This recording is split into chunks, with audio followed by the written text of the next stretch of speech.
Salut à tous, c'est Boris Indécent, bienvenue à nouveau sur ma chaîne YouTube. Je suis ultra chaud pour faire cette vidéo, j'adore les séances en ce moment, il y a de la volate, il y a de quoi faire et nous allons faire un point sur le CAC 40. Nous sommes le mardi 28 mars et nous allons préparer la séance du mercredi 29 mars. Alors c'est super, le CAC 40, il nous offre vraiment de beaux écarts types avec des zones de polarité assez précises.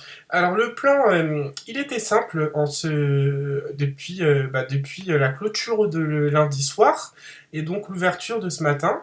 On a eu un gap haussier juste ici en fait sur M20 jours, d'accord, autour de M20 jours qui était convergente avec la clôture à -7 période de semaine. Cette clôture, ce petit trait bleu là, la clôture à -7 période de semaine qui détermine en fait si la M7 weekly, juste là que vous voyez en rouge, est haussière ou baissière. Je vous explique. Si on passe au-dessus du trait bleu, elle devient haussière et donc verte. Si on passe sous le trait bleu, elle reste rouge et baissière. Donc pour le coup, on est passé au-dessus du trait bleu et donc on a reflué là-dessous. Ce qui m'étonne plus ou moins parce qu'en fait on voit en fait que cette M7 là elle correspond au bas du précédent range là sur le top autour des 7160 points. Voilà, donc j'avais dit en fait, et je vais vous le montrer vite fait en 3 heures, euh, pour ce que j'ai pu affiner en fait ma prise de position et rentrer en vente, j'avais dit en fait qu'on avait un non-croisement haussier M7-M20, vous voyez la M7 qui est venue descendre ici en 3 heures, pour venir croiser la M20 et juste là elle s'est relevée en fait ici, et donc ça c'est un non-croisement haussier, et l'objectif du non-croisement haussier c'est de venir taper le SAR ici, et en extension la balle haute. Le fait est qu'avant d'arriver sur la balle haute, elle est repassée sous les clôtures à -7 période en 3 heures.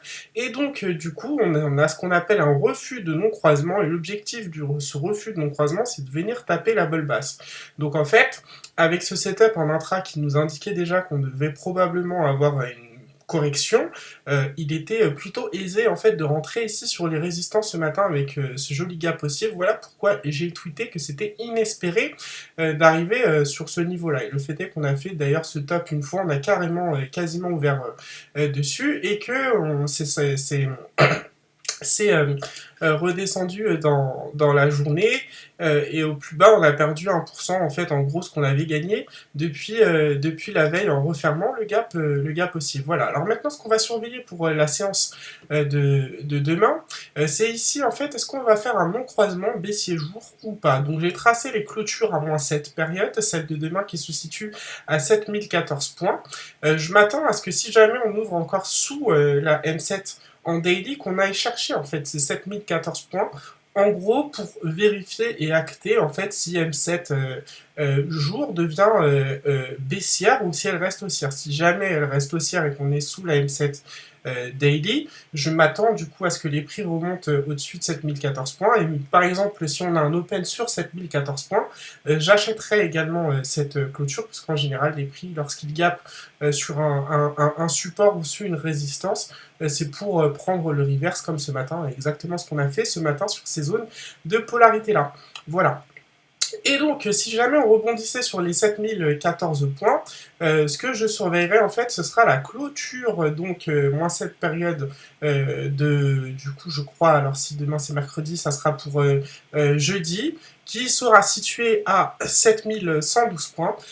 Très important parce que cette clôture elle monte et donc il faudra d'ici jeudi en fait être au-dessus des 7112 points pour ne pas avoir cette M7 qui baisse et donc ce non-croisement baissier. Donc demain en tous les cas, il faudra surveiller les 7014 points et les 7112 points. En gros, au-dessus de 7014 points, on est positif.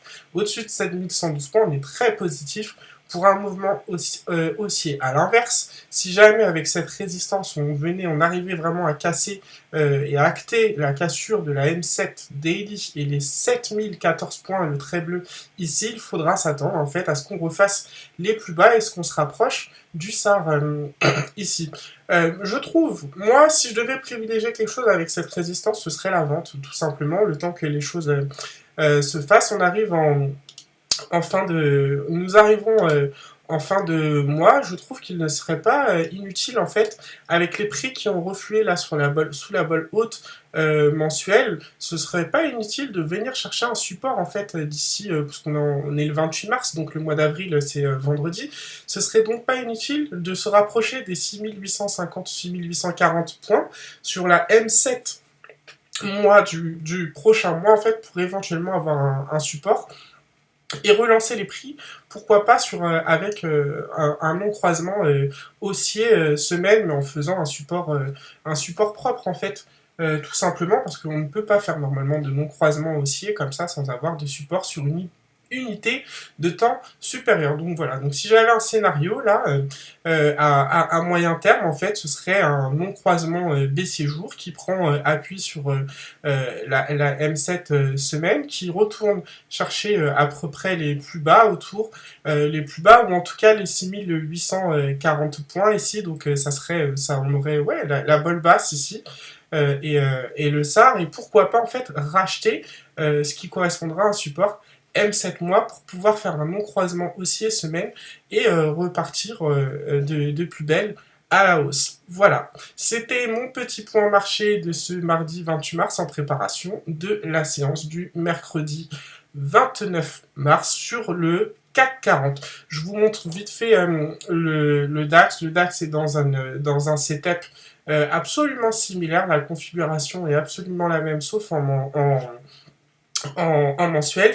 Par contre, les supports, eux aussi, ils sont là. On voit, vous voyez, mon petit trait rouge à l'écran là qui continue. C'est 14 610 points pour M7 mois et c'est largement au niveau de la bolle basse jour, tout simplement. Voilà.